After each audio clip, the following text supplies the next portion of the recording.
When we think about getting older, two fears usually dominate the conversation: losing our memory to dementia and losing our mobility to joint pain.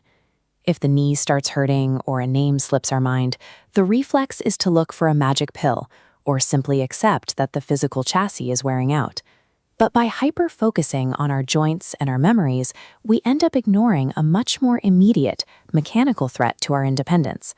Long before our cognitive functions fade in the distant future, it is our physical balance that quietly begins to disappear, triggering a rapid and dangerous chain reaction of decline. If I asked you right now to stand up and balance on one leg for 10 seconds, you'd probably assume you'd pass without an issue. After all, you haven't fallen recently.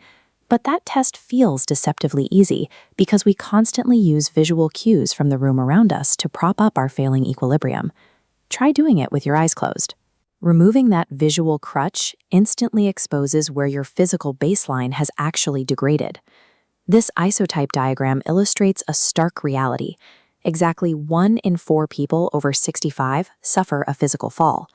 The consequences compound quickly. A fall leads to a broken hip and bed rest. This lack of movement breeds isolation, and ultimately your brain actually shrinks. A simple trip on a rug acts as a high-velocity catalyst for cognitive and lifestyle destruction. There is a direct biological link between how we move our bodies and how well our minds function. When we stop moving, we severely restrict the flow of oxygen to our brain.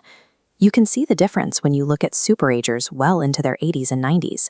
Unlike average sedentary adults, they maintain a habit of spontaneous movement and keep their mouth shut, breathing deeply through their noses to maximize oxygen intake.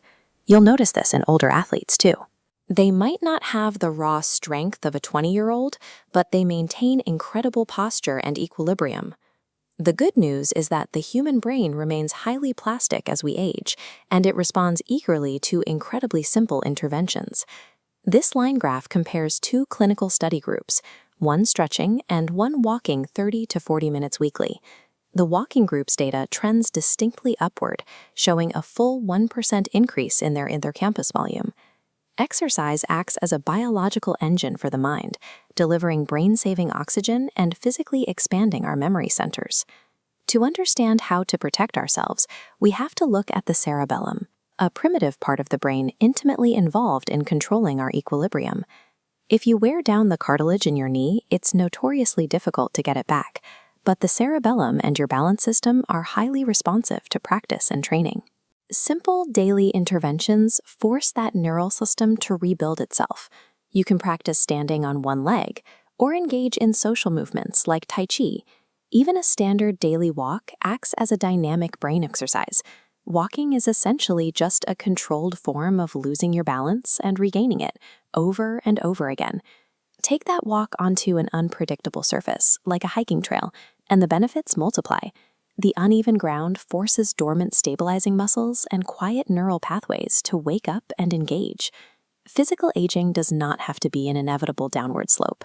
By actively choosing to put ourselves in physically challenging, slightly uncomfortable positions, we retain direct control over our long-term mobility. But keeping the physical body upright is only half the equation. The cerebellum handles our gravity, but we also have to manage our mental and psychological balance.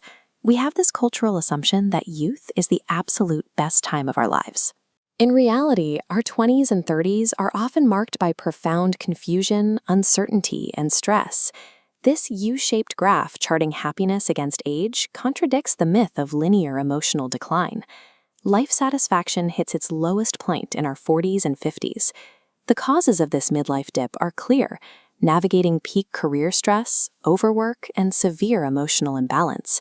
But just like we can regain our footing after a physical stumble, our contentment naturally rebounds. If we navigate the friction of midlife, our happiness actually peaks in our 60s and 70s. The legendary UCLA basketball coach John Wooden is a perfect case study in maintaining that total equilibrium well into your 90s. When asked about the secret to his longevity, Wooden distilled his philosophy down to 2 concepts. The first was love, intentionally surrounding yourself with people you deeply care about. The second concept was balance. He openly acknowledged that his early career severely lacked it.